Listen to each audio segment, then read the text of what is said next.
Welcome to Corona 2020. I'm going to do a short video. I've been asked about the possibility of doing a video to explain the online contributions for Manship Chapel. So some people have asked how they can continue to tithe, how they can continue to give contributions, because obviously the church is still functional even though we're not gathering. We still have missionaries we support, we still have ministries, we still have bills. So obviously it's very important for us to continue supporting the church. One of the ways you can do that is mail a check. That's how some people have been doing it. The other way is online giving. So you've probably noticed a short blurb about online giving on the church services that have been being broadcast on YouTube. I highly encourage you to check those out if you haven't. I doubt that you're watching this video and haven't watched the church services, so that's probably not needed to say. But anyway, highly encourage you to watch the church services. They're being done by there's a lot of work being put into those by a lot of people, and we all hope that it's a blessing and that that everybody's getting out of it as much as they can. I know that it's tough not being at the church, but we're trying to make the best of it. So check out those videos. You can always search YouTube Manship Chapel, and you should be able to see any of our videos. We also send out the premiere links usually the night before, the day before, depending on how far behind I am. But let's talk about ChurchTrac. It's the software that Mom uses to do the tax accounting for contributions. What we've done is we've had the online giving button added to the website, and then as you log in and create an account, all those records are kept in. So I'm going to walk you through it. Let's jump on the screen, and we are going to jump into Manship Chapel. So www.manshipchapel.com. Once you visit here, you should see this Give Online button. And once you click that, you should be presented with two options, the Give Online button or the QR code. If you're not familiar with the QR code, basically what that does is it allows you to use the camera of your phone. Once the camera detects the QR code, you tell it, yes, I want to go to that website, and boom, you are directed right to the website where you can sign in as a guest, sign in as yourself, and you can do everything that I'm going to do on the screen but on your phone. So that's actually how I do it, because I'll be sitting in front of the TV watching the service at 11 o'clock like you will be, and I'll just usually do it on my phone. But if you want to do it on the computer, you can do it on the computer. We're going to walk through it on the computer because I'm recording the screen. So click Give Online. I'm going to log out. I created a test account on the video before this. This is my second take since my screen capture software wasn't actually capturing the screen. So I'm going to sign out. In the future, there's a technical issue with our link. I want you to eventually see this screen when you click that button. We will get that fixed ASAP. Hopefully when you sign in the first time, you'll actually see this. I prefer you to create an account. Again, please create an account. That's the way you should be using this system. However, if you want to continue as a guest and just use a credit card, or if somebody is visiting the church or just watching online and they say, hey, I want to give a donation, but I don't want to go through all that stuff, not a problem. They can continue as a guest right down here, and all they have to do is enter their name and email address. That way they get a receipt and everything, and then they can follow through this process and just enter a credit card, just like when you buy stuff online.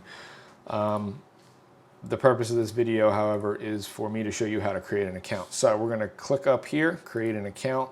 I'm going to enter a third email address because my first one is obviously my real account, which I'm not going to use for demonstration because I want you to actually see how to set up an account. So, and then my last one I used for demonstration, my screen wasn't recording.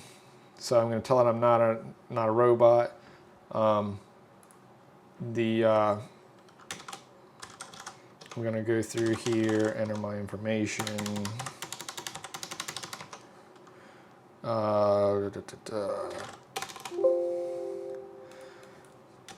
Test. Do not add. I don't want my mom to add it once she gets the notification.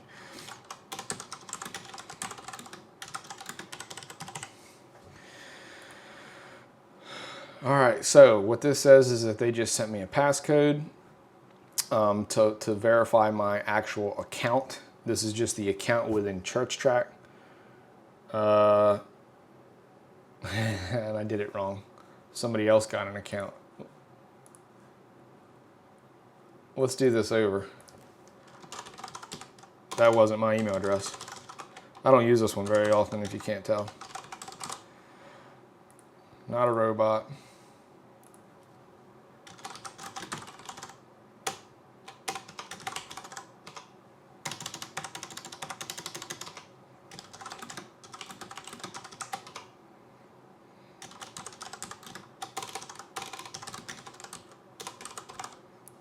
Actually, I've done this so many times now. I'm surprised Mom's not calling me, finding out why I'm creating so many accounts. I didn't tell her I was making this video. All right, so what you're gonna see here is that I received an email from Manship Chapel with a passcode in it. So you're gonna copy that passcode and you're gonna enter it in here. Now, of course, it's going to force you to create a new password, and according to this, it requires an uppercase, a lowercase, numbers, and symbols for security.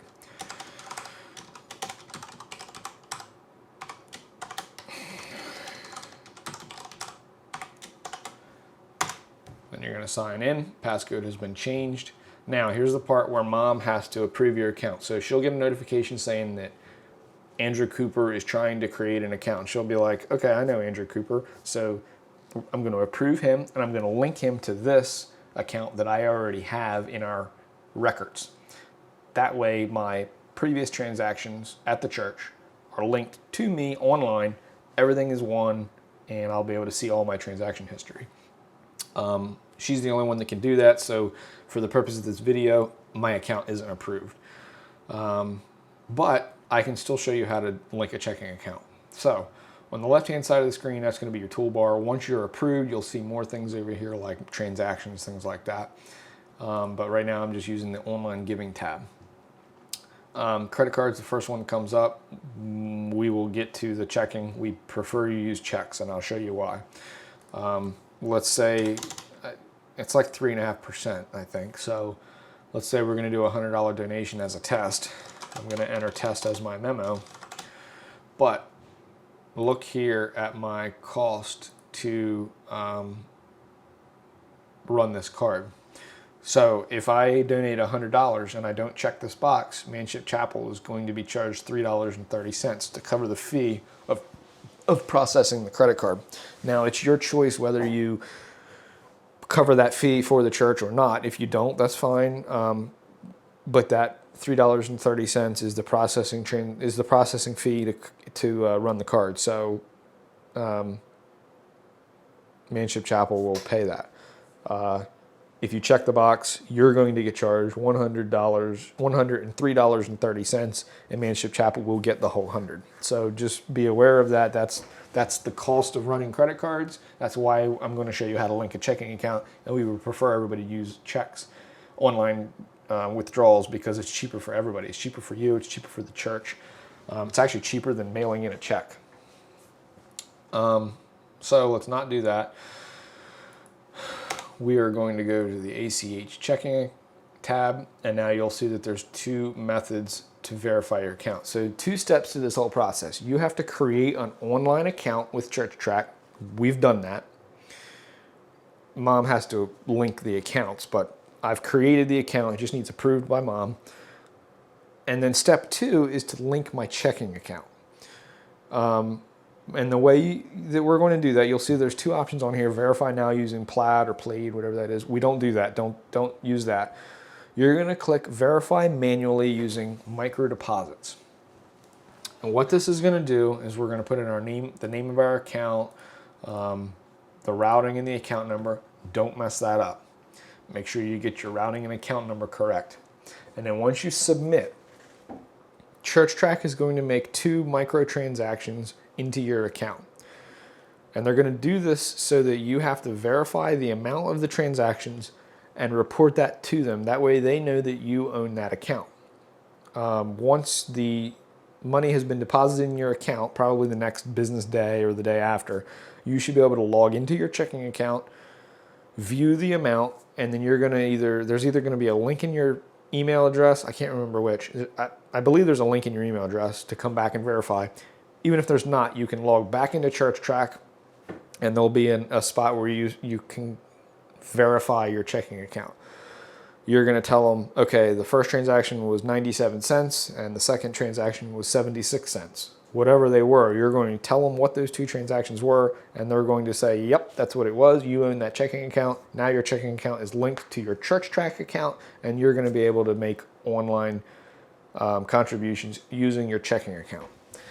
Once that's done, this will look a lot like this, minus the credit card processing fee. Won't be as much. It costs the church something like 30 cents or 40 cents to run a check withdrawal. So by the time you figure the cost of an actual check and mailing in a check with a stamp, it's obviously cheaper to it's cheaper for everybody if you just do the online giving. I may actually use this even after this coronavirus thing. I only have a checkbook for Manship Chapel. I mean, once in a while I might write somebody a check, but I actually, probably 95% of my checks are written to Manship Chapel. So, and I don't know why I have some mental block about buying checkbooks. I think they're expensive, but that about covers it. I'm trying to think if there's anything I've missed. There's SMS text giving. I've never messed with that. Feel free to play with it if you want. I've never done it. I can't give you any feedback. If you do it, I would highly encourage you to do very small transactions to test it out. Let me know how you make out with that. If you have any questions, visit the website. If you go under the Our Pastor tab and click Contact Pastor Bruce, there'll be a contact form here you can fill out. If you fill this out, Pastor Bruce or Caleb or somebody will be able to get back with you. If you have a question about this process that they don't know the answer to, they know how to get a hold of me. I'll be more than glad to answer your question. But I think that's about it. Make sure you check out our YouTube page, search Manship Chapel, subscribe. That way if you subscribe with notifications, you'll get notified every time we post a video. I hope this answers any questions regarding the online contributions. Until next time, see you later.